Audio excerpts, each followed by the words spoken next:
Oke, selain dari yang kita ulas tadi, konseling bukan hanya bersifat secara umum, tapi juga ada secara khusus, baik dari sisi populasi ataupun dari sisi misalnya berfokus kepada konseling pranikah, pasca nikah ataupun parenting.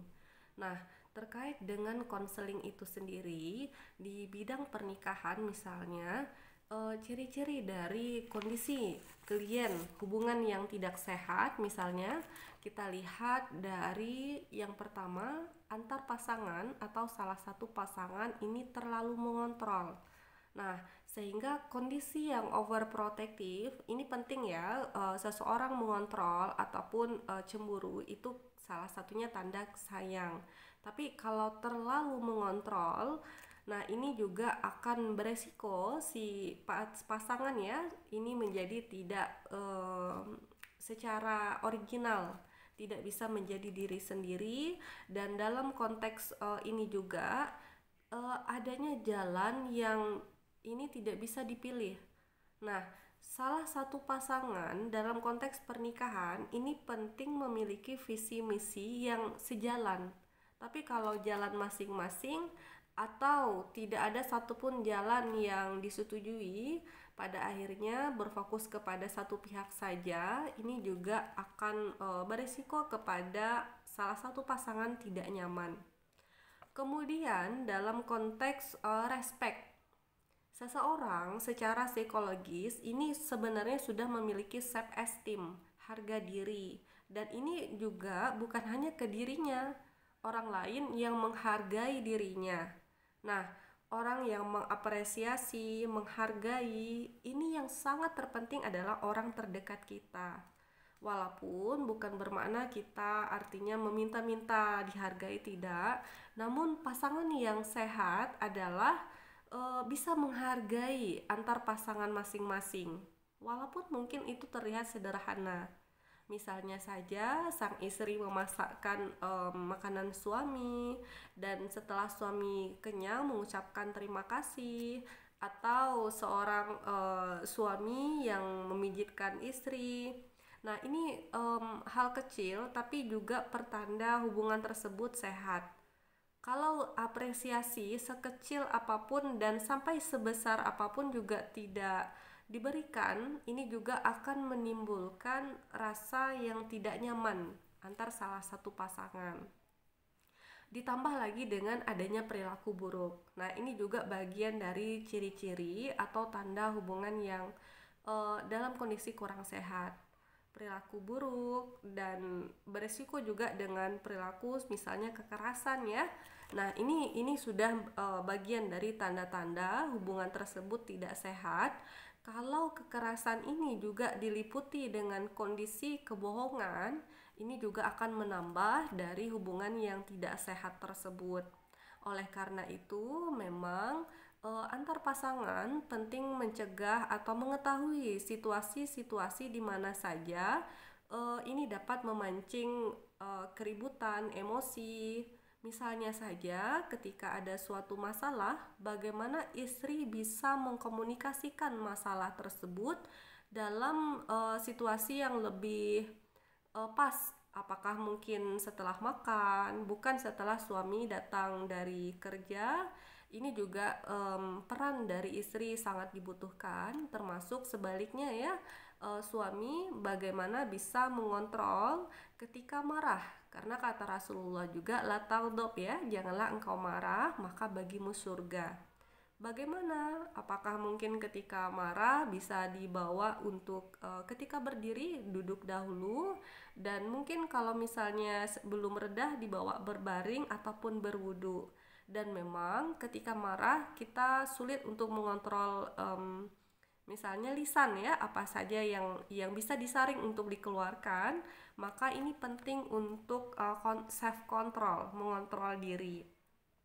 Apalagi ditambah dengan kondisi kekerasan, maka nah ini sangat berbahaya, bahwa sebenarnya memang dalam Islam perempuan itu begitu dimuliakan ya, dan termasuk juga kekerasan bukan hanya tentang perempuan tapi bisa juga kepada yang dijadikan korban adalah laki-laki.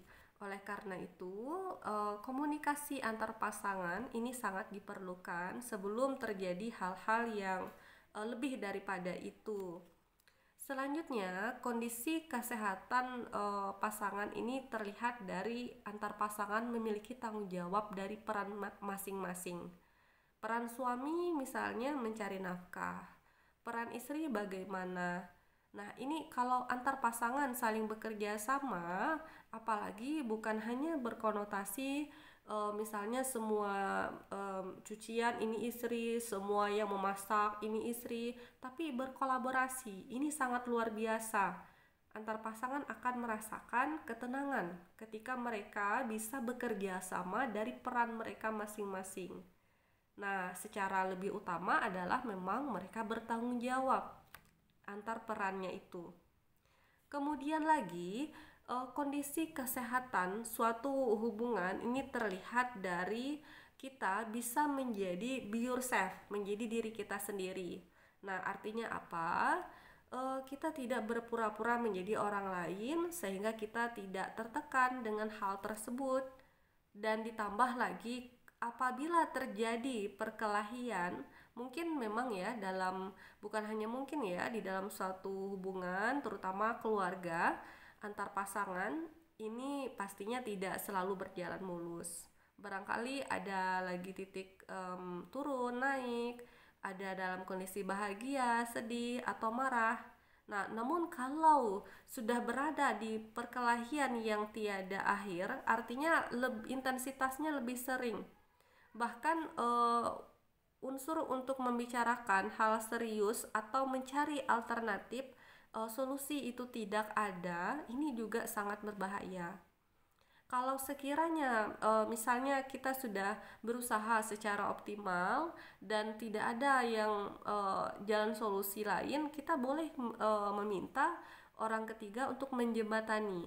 Apakah mungkin konselor, psikolog, ustadz, atau mungkin salah satu keluarga yang artinya bisa membantu mengatasi ataupun juga disegani, maka ini juga memberikan sumbangsih ya. Dan yang terpenting juga adalah tanda-tanda yang tidak sehat ini antar pasangan itu tidak ada saling menyentuh. Nah, ini dalam konteks hubungan pasangan yang halal ya tentunya, terutama suami istri.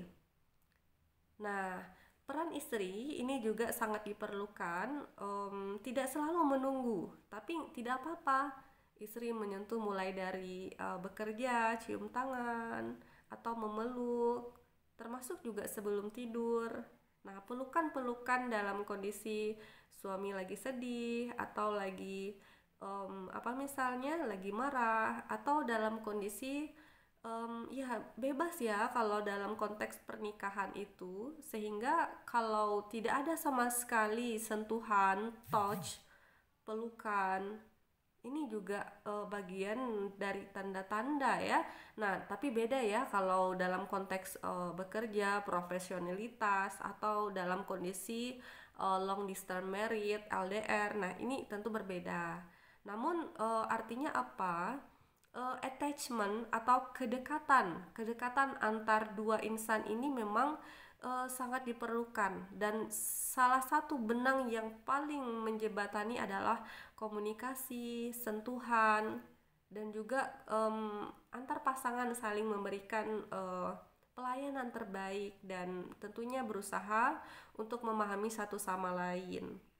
Dan kalau dalam konteks fisik, kadang ada yang justru semakin menurut berat badan atau malah sebaliknya. Nah, mungkin ini juga efek dari kondisi pikiran ya, karena terkadang pikiran berpengaruh kepada makan dan berpengaruh kepada berat badan gitu. Baik apakah langsung drastis menurun atau malah sebaliknya. Nah, oleh karena itu kita berdoa semoga semuanya ya, terutama rekan-rekan kita semuanya selalu harmonis dalam berkeluarga, dan tentunya jikalau ada masalah atau kendala kita dapat sedikit tidaknya melihat alarm-alarm tadi agar kita bisa mengantisipasinya segera. Dan oleh karena itu ya, salah satunya juga sholat berjamaah dalam konteks Islam ya, ini juga diperlukan. Walaupun idealnya kalau untuk yang maghrib ini tentu maghrib atau sholat lainnya laki-laki di masjid. Namun tidak ada salahnya seperti sholat tahajud ataupun hal lain yang sholat sunnah misalnya ya, ada kebersamaan selain dari kebersamaan komunikasi ketika makan atau keseharian dalam ibadah. Itu juga luar biasa dahsyat kedekatan psikologis antar pasangan ketika mereka sama-sama dekat dengan Tuhan dalam kondisi ibadah. Oke, terima kasih saudara, semoga bermanfaat rekan-rekan semuanya.